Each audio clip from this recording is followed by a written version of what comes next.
রাজশেখর গাঙ্গুলিকে হসপিটালে থাকাকালীন সেবা যত্ন করে সুস্থ করে তোলার সমস্ত দায়িত্ব এবার নিজের কাঁধে তুলে নিল কুসুম। হ্যাঁ বন্ধুরা, ভিডিওতে লাইক দিয়ে দেখতে থাকুন। ক্রিটিক্যাল এক কন্ডিশন থেকে যখন কিনা মৃত্যুর মুখ থেকে অবশেষে রাজশেখর গাঙ্গুলি ফিরে আসে এবং ডক্টরদেরকে সহযোগিতা করার কারণে এক পর্যায়ে ডক্টররা যখন কিনা ওটি থেকে বেরিয়ে আসে এবং ঈশান যখন কিনা দৌড়ে ছুটে গিয়ে বলতে থাকে যে মা তোমরা সবাই চলে এসো, এখানে ডক্টর বেরিয়ে গিয়েছে, অপারেশন শেষ হয়ে গিয়েছে বোধহয়। ঠিক সেই সময় কথা বলা মাত্রই ডক্টরকে যখন ইন্দ্রাণী গাঙ্গুলি ছুটতে গিয়ে জিজ্ঞেস করে যে ডক্টর আজ এখন কেমন আছো, অপারেশন সাকসেসফুল হয়েছে তো সুস্থ হয়ে উঠবে তো বলুন না। দেখ সেই সময় ডক্টর যখন বলতে থাকে যে ইটস আ রিয়েলি মিরাকল, এবং এই সমস্ত কথাটা হয়তো বা আমার না বললেই নয় যে আজকে যদি ঠিক সময় মতন আপনারা ওনাকে অপারেশন করার জন্য রাজি করাতে না পারতেন তাহলে হয়তো যে কোনো সময় যে কোনো কিছু ঘটে যেতে পারতো, কিন্তু তা সত্ত্বেও ঠিক সময় মতন উনি রাজি হয়ে যাওয়াতে এবং অপারেশন সাকসেসফুল হওয়াতে উনি অনেকটাই বেটার রয়েছে এবং তার থেকেও বড় কথা উনি রিকভার করছে এবং উনি আমাদের সঙ্গে যথেষ্ট পরিমাণে কোঅপারেট করছে, যেটা হয়তো ওনার পক্ষ থেকে আমরা কোনো মতো এক্সপেক্টও করিনি। এবং তার পাশাপাশি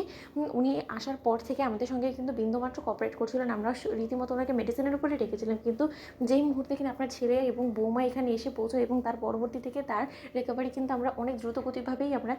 তার কাছ থেকে পাই এবং তার পাশাপাশি আমাদের ট্রিটমেন্টে সে যথেষ্ট পরিমাণে এখন রিকভার করে উঠছে এবং আমরা আশাবাদী কিছুদিনের মধ্যে ওনাকে আমরা ডিসচার্জ করে দিতে পারবো যদি উনি এরকম মুডেই থাকে। ঠিক সেই সময় ইন্দ্রাণী গাঙ্গুলি যখন বলতে থাকে যে ডক্টর আমাকে কোনো মতে ওর সঙ্গে একটু দেখা করে আসতে পারি, ঠিক সেই সময় ডক্টর যখন বলতে থাকে যে আপাতত 3 ঘন্টা ওনাকে অবজারভেশনে রাখা হবে এবং তার পরবর্তীতে ওনাকে নর্মাল কেবিনে শিফট করা হবে, প্রয়োজন পড়লে আপনারা সেখানে গিয়ে তার সঙ্গে দেখা করে আসতে পারেন। অন্যদিকে রাজশেখর গাঙ্গুলিকে নর্মাল কেবিনে শিফট করা মাত্র যখন কিনা গোটা পরিবার রাজশেখর গাঙ্গুলির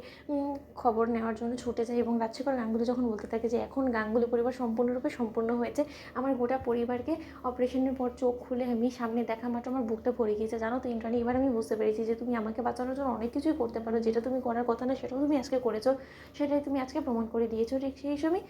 এক পর্যায়ে আয়ুষ যখন বলতে থাকে যে বাবা এবার অন্তত তুমি থামো, এই সমস্ত কিছু জেরেই কিন্তু তোমার আজকে এত বড় একটা ক্ষতি হতে হতে বেঁচে গেছে। ঠিক সেই সময় রাজশেখর গাঙ্গুলির খেয়াল রাখার জন্য নার্স যখন বলতে থাকে আচ্ছা রাতে ওনার সঙ্গে কে থাকবে বলুন তো, কারণ ওনার তো দেখভাল করার জন্য ওনার জন্য একজন মানুষ লাগবে। ঠিক সেই সময় কথা বলা মাত্রই ইন্দ্রাণী গাঙ্গুলি যখন বলতে থাকে যে আমি থাকবো, ঠিক সেই সময়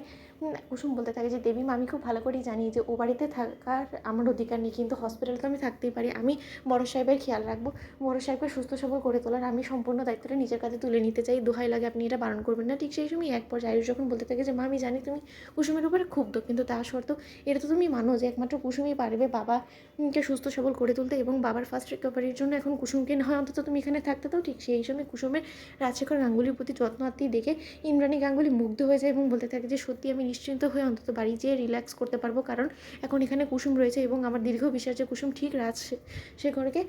যথাসাধ্য পরিমাণে সময়ের আগেই সুস্থ করে তুলবে এবং রাজকে আমরা খুব শীঘ্রই বাড়ি ফিরে নিয়ে যেতে পারবো। কিন্তু তার পরবর্তীতে কী করবো আমি? তো বন্ধুরা লাইক এবং শেয়ার করো, সাবস্ক্রাইব করতে ভুলো না।